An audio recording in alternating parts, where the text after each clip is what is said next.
Hey, how's it going, guys? This is Donnie. Well, first off, big shout out to my beautiful wife being a camera woman this time around, because I don't have the suction cup yet, where I can install a camera while I'm driving. So I asked her to, record this video. So in this video, I would like to mention a couple of things about our Highlander. So the first one being, I want to first off thank a viewer who mentioned it the other day in one of my videos. He left a comment in the comment section below, talking about asking about actually fuel efficiency, or like in general, how much fuel does it take to fill up a tank and whatnot.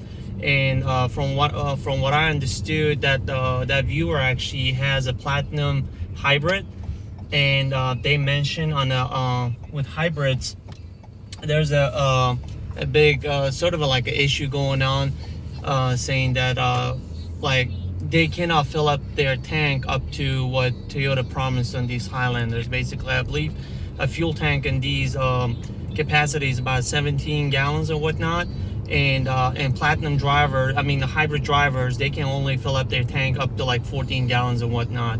And he was asking if it was the same issue with the gasoline engine. And matter of fact, just yesterday morning, I filled up my tank. It was right in between half and a quarter gallon mark in a tank fuel gauge.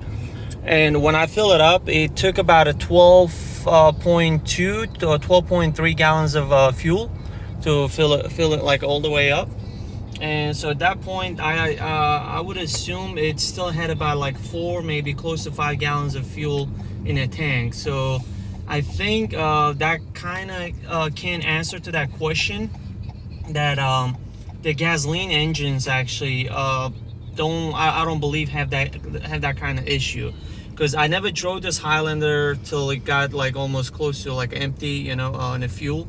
So I usually tend to fill it up whenever it hits like a quarter tank mark, or like a half tank mark, and then I just try to like keep it fueled all the way. Just because we live in Florida, and right now we getting close to hurricane season, and they always recommend residents to have at least a half a tank of fuel in their vehicles. So we always tend to keep them full. So with that being said, I hope this answers to that question. That gasoline engine Highlanders, I don't believe have that issue. Maybe one day I'll actually try to get it as close to like an empty fuel, empty tank mark, and try to fill it up from basically like from empty to all the way up, just to see how much fuel it will take, and if it would actually take 17 gallons, what Toyota promised on these Highlanders. Otherwise, I believe 12 gallons whenever it was between quarter tank mark and a half tank mark. 12 gallons, I believe, will add up to like 17, because I would assume it was about 5 gallons left in the tank.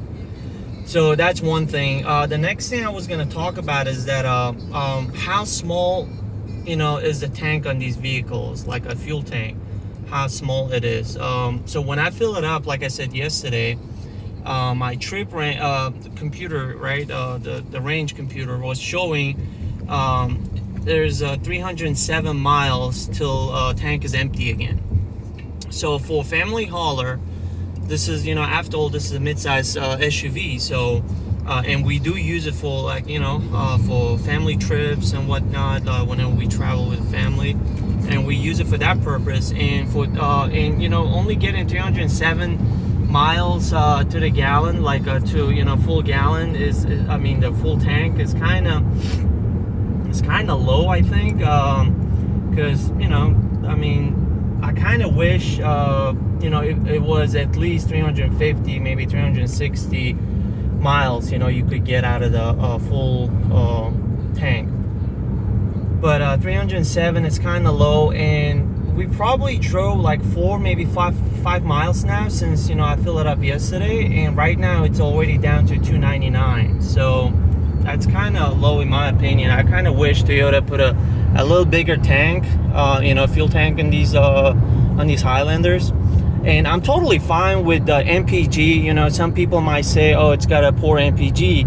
which, you know what, there's always a trade-off. So if you want to get a better MPG, that means consequently you're gonna have less power, or you're gonna end up with forced induction engine, which could be turbocharged or supercharged. I personally, which I'm not a fan. I'm a big fan of naturally aspirated gasoline engines, so I knew what I was getting when I was getting this Highlander. So V6 is perfectly fine, and I'm totally fine with MPG as well. It's just, I kind of wish the fuel tank was a little bigger, so that way you could have a bigger range, actually travel range with a full tank.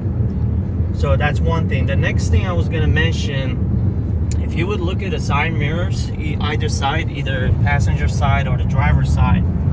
So we're doing about 50 miles an hour right now. We crossing a bridge, and I don't know if camera catches it or not, but these mirrors, because Toyota mounted these mirrors on the doors themselves instead of doing it on a like a window frame. I kind of get it. I mean, Toyota probably did it just to get a kind of better air curtain, create a better aerodynamics or whatnot. But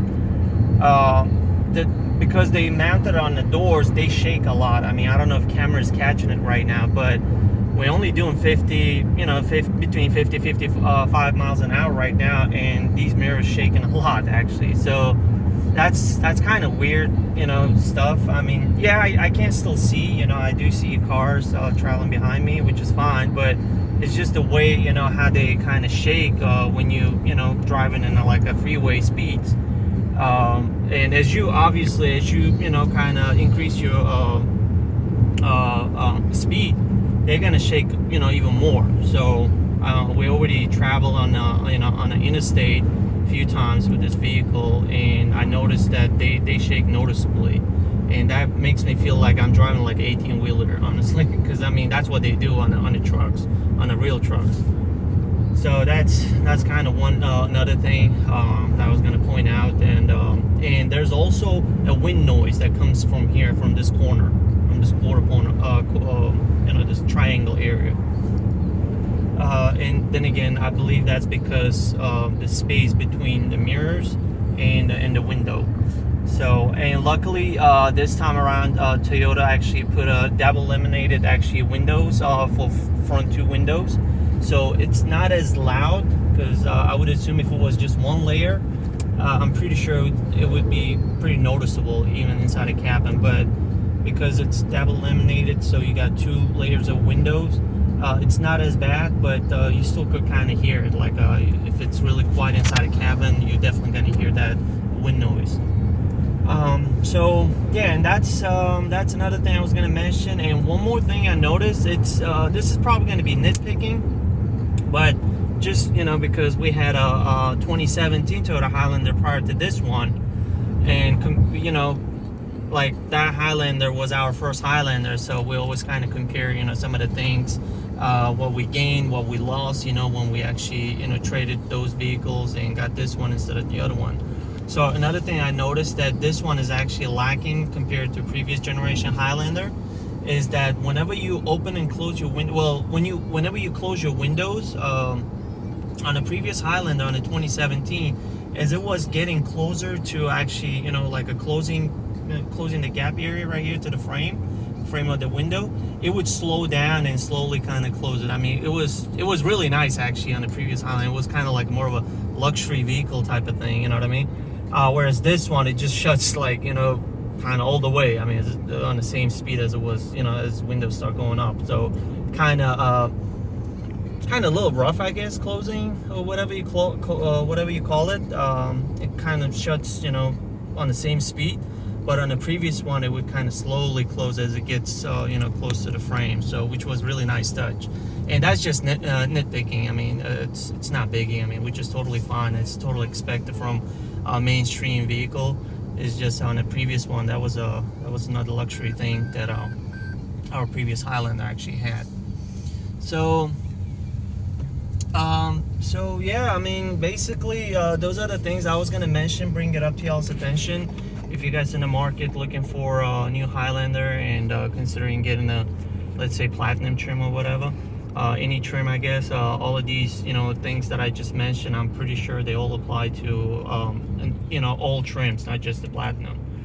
So, and yeah, I mean, these other things I was gonna kind of bring it up.